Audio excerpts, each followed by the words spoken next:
The second we loaded into the game, something felt wrong. The title screen wasn't just some generic background. It was a dark hallway lined with cracked lockers, faint whispers echoing in the distance. My headset caught a sound like someone breathing right behind me. I laughed it off, trying to play it cool. Yeah, just the game messing with me. But inside, my stomach twisted. This wasn't just pixels. It felt personal, almost like the game was waiting for us. We spawned in what looked like a regular school, but the second we moved, the atmosphere hit different. The lights above didn't shine, they twitched, flickered, as if struggling to stay alive. The walls were scarred with graffiti, but not the playful kind. These were cruel words, insults that cut deep, things you wouldn't want anyone to ever say to you. It was like the game had bottled the ugliest side of bullying and sprayed it across every corner. And then it happened. The first sound. A locker slammed shut with such force I jumped out of my chair. My headphones nearly flew off. I spun the camera so fast it made me dizzy, expecting nothing but shadows. But in the far corner, half hidden by the flickering light, I saw him. A figure, tall, slouched, just staring. He didn't move, he didn't speak. He just stood there, watching. I froze. My palms got sweaty on the controller. Was this it? Was this the bully the game had warned us about? Or was it just a trick to freak us out? The longer I stared, the more the silence felt suffocating. And then, just like that, he vanished, not walked away. Not faded, gone. I tried to laugh it off, said something like, "All right, cheap jump scare, nice one." But my voice cracked, and everyone in the party chat knew I wasn't fine. We pushed forward, cautious, each footstep sounding heavier than the last. The wooden floorboards groaned beneath us, like the school itself didn't want us there. That's when the PA system crackled to life. A low hiss, like static, before a distorted voice whispered something I'll never forget. It didn't say player, it didn't say guest. It said our names, our actual usernames. Slowly, one by one, the game called us out like it knew exactly who was there. I swear my heart skipped a beat. My friend went silent in the call. Nobody laughed this time. How did the game know that? None of us had typed our names in. It was impossible, or at least it should have been. We kept moving because at this point, stopping felt worse. The hallways stretched on forever, repeating like some twisted maze. Every time we thought we recognized a hallway, it changed. Lockers would be missing, doors would appear where there weren't any before, and that figure. We'd catch glimpses of him in reflections, bathroom mirrors, glass display cases never in front of us, always lurking just out of reach. My nerves were shot. My breathing got heavier, but I couldn't stop. Something about the game pulled me forward, like it wanted to show us something. And then, finally, we reached the first classroom door. The wood was splintered, the glass panel shattered. Scratches clawed across the surface like someone had tried to break out, not in. My hands shook as I hovered over the button to open it. Everyone in chat went quiet, waiting, holding their breath with me. And just as I pressed it, the game froze. For a split second, everything stopped. No sound, no light, just black. And when it came back, that's where everything went wrong. When the screen came back, everything was different. The classroom door that we had just opened wasn't there anymore. Instead, we were standing inside the room without ever actually stepping through. My headset buzzed with this low, guttural hum, almost like the sound of a generator buried deep under the floor. The classroom itself looked abandoned, desks scattered, chairs overturned, but that wasn't the worst part. Every single desk had something carved into it. Names, dozens, maybe hundreds of names scratched deep into the wood. At first, I thought they were just random NPC filler, but then I noticed one of them was mine, my actual username carved into the closest desk. I leaned forward in disbelief, half laughing, half panicking, like, no way, this can't be real. But my laugh sounded nervous, shaky. My friends in chat went dead silent again. Nobody knew what to say. The chalkboard at the front was smeared with half, erased writing. At first, it looked like equations, but then I realized it was a list of names with check marks beside some of them. The ones that weren't checked, they matched the usernames of the players still in the game. It was like the game was keeping track of us, waiting to decide what to do with us. Suddenly, the PA system screeched again, but this time the voice wasn't distorted. It was cruel, sharp, almost mocking, repeating a single phrase, "Pick on the weak, pick on the weak." Over and over, louder each time, until I had to rip one side of my headset off. That's when the figure returned. Not in the corner this time. He was standing at the back of the classroom, towering over the last row of desks. His body was twisted, his face obscured by shadows, but his posture, the way his head tilted down toward us, felt too human, too real. My pulse pounded in my ears. We didn't move. None of us wanted to. And then, without warning, the classroom door slammed shut behind us, even though we never saw it open. The lights cut out. Everything went pitch black, except for one glowing word scratched into the chalkboard in blood. Red letters, "Run." And we did. We scrambled toward the door, hammering the controls, desperately trying to get out. The sound of footsteps thundered behind us, not ours, his. Heavy, stomping, closing the gap. My breathing got shallow. I could hear my friend screaming in the headset, "He's right there, he's right there." The game opened the door at the last possible second, and we burst back into the hallway. Only now the hallway wasn't the same. It was warped, stretched, like something out of a nightmare. The lockers were bent inward, crushed, as if something massive had pressed against them. Papers scattered across the floor, some with drawings of stick figures being beaten, cornered, humiliated. The imagery was brutal, unfiltered. I slowed down for just a second to catch my breath, and that's when the camera shook violently. A hand, long, gray, skeletal, slammed against the screen from behind, leaving a smear.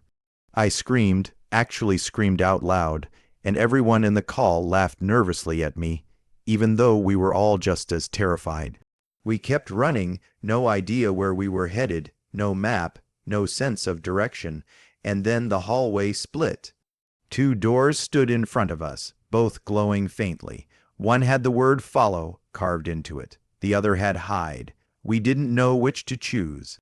My friend yelled, "Hide, hide, hide." But something in me said "follow." I don't know why. Maybe curiosity. Maybe stupidity. But I walked to the "follow" door. The second I touched it, the other door slammed shut, locking my friends out.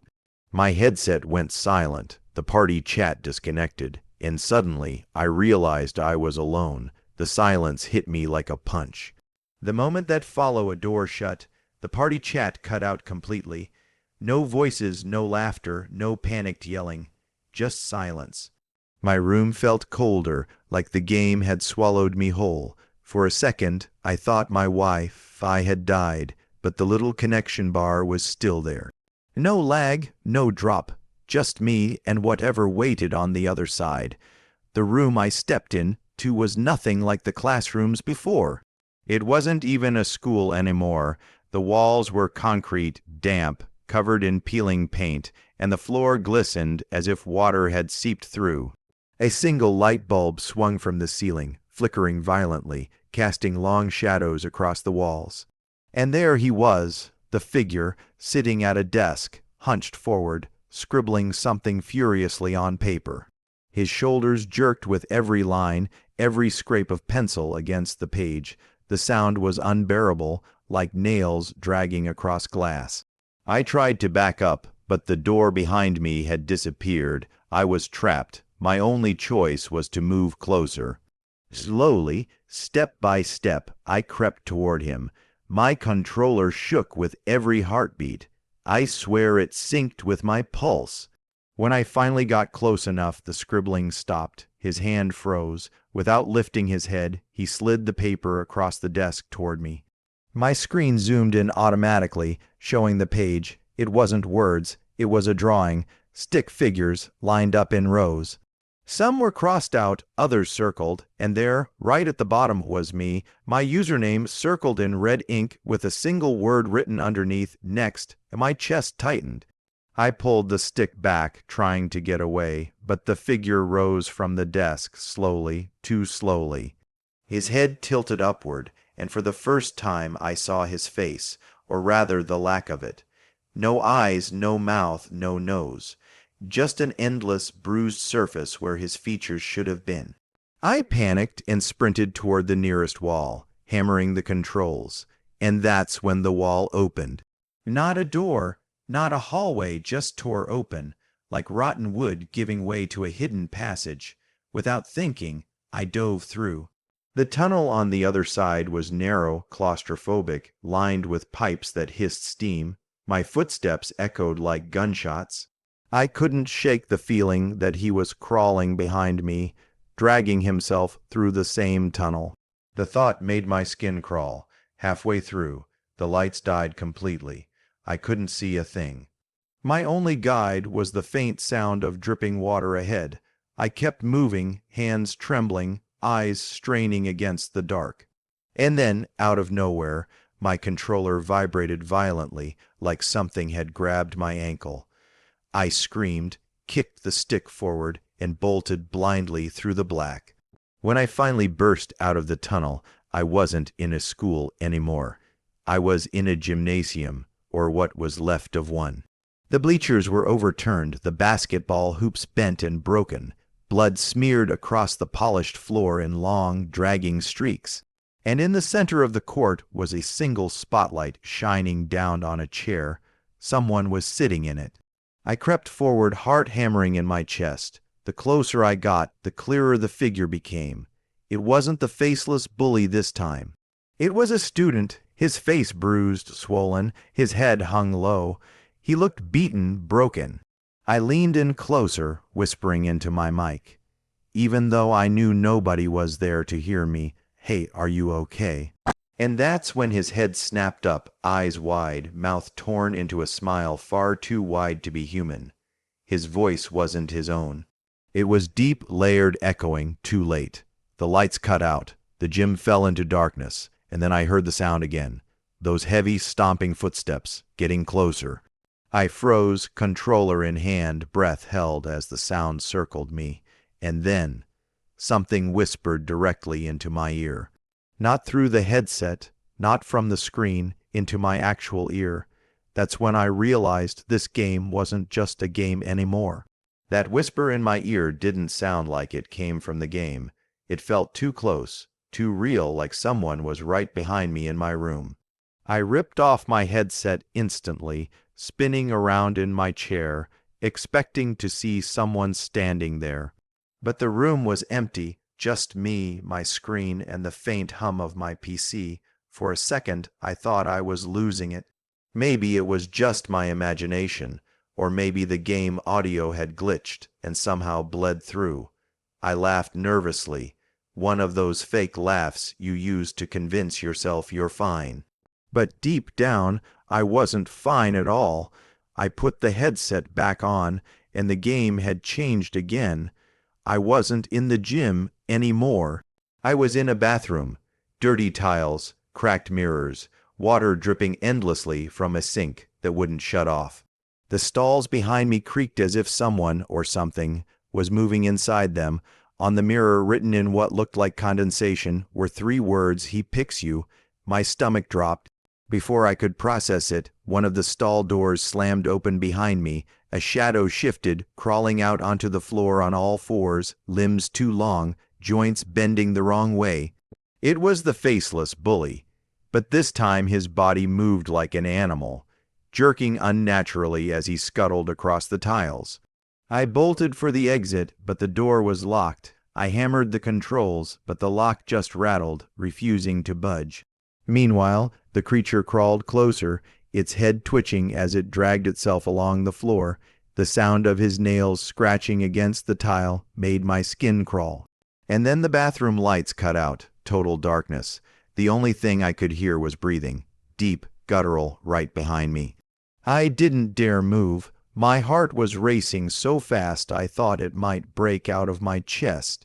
Then, in a split-second flash of light, I saw his face, inches from the screen, blank and bruised, with that same whisper filling the room again. Next. I don't know how, but the game let me out. The bathroom door burst open, and I sprinted down another endless hallway. This one was different, though. The walls weren't just lined with lockers, they were lined with people. Shadowy figures pressed against the walls, their hands reaching out, clawing at me as I passed. Some screamed, some cried, some begged me not to leave them behind. It felt like the victims of the bully, trapped in the game forever. Every step forward made the voices louder, until I couldn't take it anymore. I yelled out loud, "Stop!" and the game froze, dead silent. All the shadows vanished.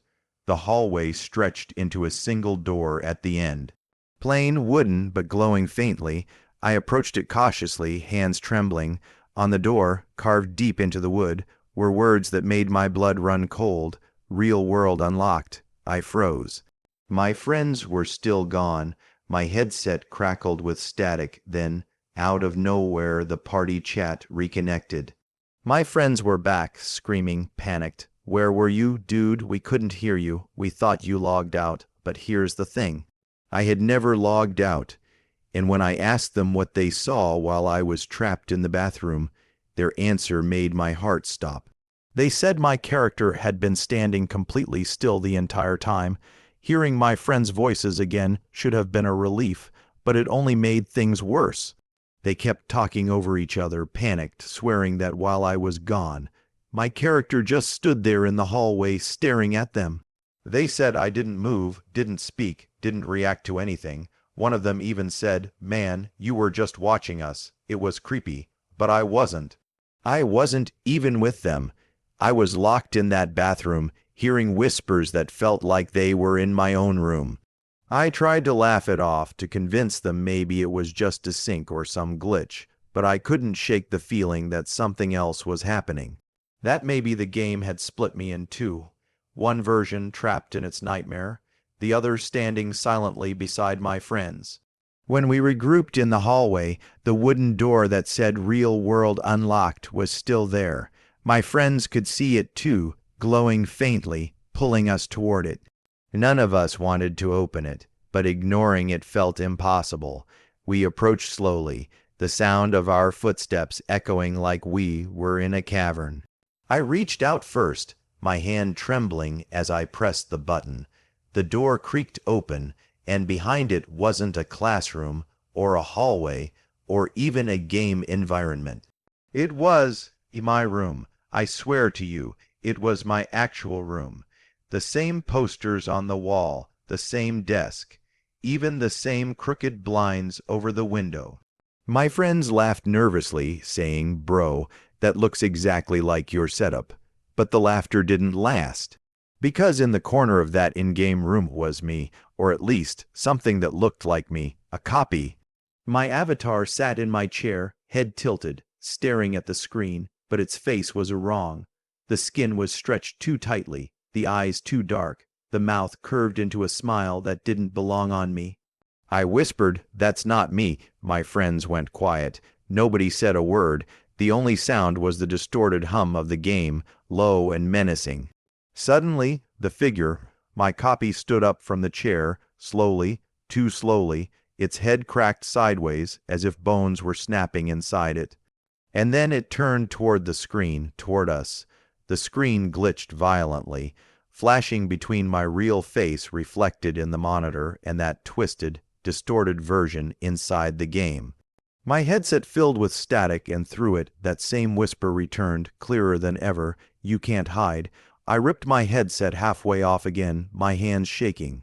My friends were yelling in chat, swearing up and down that the copy of me was moving closer to the screen. They kept screaming, "It's looking at us, dude, it's looking at us." And then my game crashed, just a black screen. No warning, no error message, just nothing. I thought it was over. I thought maybe the nightmare had finally ended. But then my monitor flickered back on by itself. No desktop, no launcher. just one single line of text glowing against the black background. Next time, it's not just a game. The screen stayed black for what felt like forever. That single line of text, next time, it's not just a game, burned into my vision like it had been carved into my brain. I wanted to quit right there, shut down the PC, walk away, and never think about it again. But something in me needed to know if my friends were still there. I spoke into my mic, voice trembling. Guys, are you still in? Silence, not static, not glitching. Just silence. Then, one by one, their icons popped back online. My headset buzzed, their voices returning all at once, fast, panicked, overlapping. They swore they'd never seen anything like it. They told me after my game crashed, my avatar didn't just vanish. It split.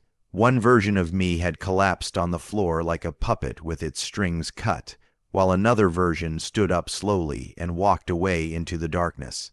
I didn't know what to say. My hands were shaking so badly I nearly dropped the controller. But before I could even respond, the game relaunched itself. No clicks, no input, just boom, back on. The menu looked the same at first, the dark hallway, the broken lockers, the faint whispering. But this time, there was no start game, no continue, just one option, glowing faintly in blood. Red letters, play again in real life. I froze. My friends went dead silent too. Nobody moved, nobody dared to click it, and then the whisper came back. Not in the headset this time, not through the speakers, all around me, inside the walls, behind my chair, right next to my ear. Click it, over and over, dozens of voices, some distorted, some crystal clear, overlapping like a chorus of nightmares. I don't know what possessed me, but my finger hovered over the mouse, and just as I was about to click, my power went out. Everything, my PC, my lights, even the street outside, total blackout. I sat there in the dark, heart pounding, every hair on my neck standing on end. The only sound was my own breathing until I heard it, a slam, a locker door slamming shut, right outside my room. I didn't move, I didn't dare. Eventually, the lights came back, the PC rebooted, and everything looked normal again. My desktop was fine. My friends were still online, and they tried to laugh it off, calling it the scariest glitch of all time. But here's the thing, when I checked my game library the next morning, the title wasn't there anymore.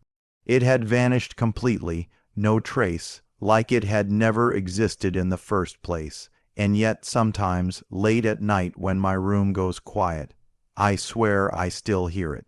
The slam of a locker, the whispers, that same low voice calling my name. So yeah, safe to say, we're never opening that game at night again. Or ever, but if you ever stumble across a horror game about a school bully that knows your name, my advice: don't click play, because once you do, you might not be the one controlling it anymore.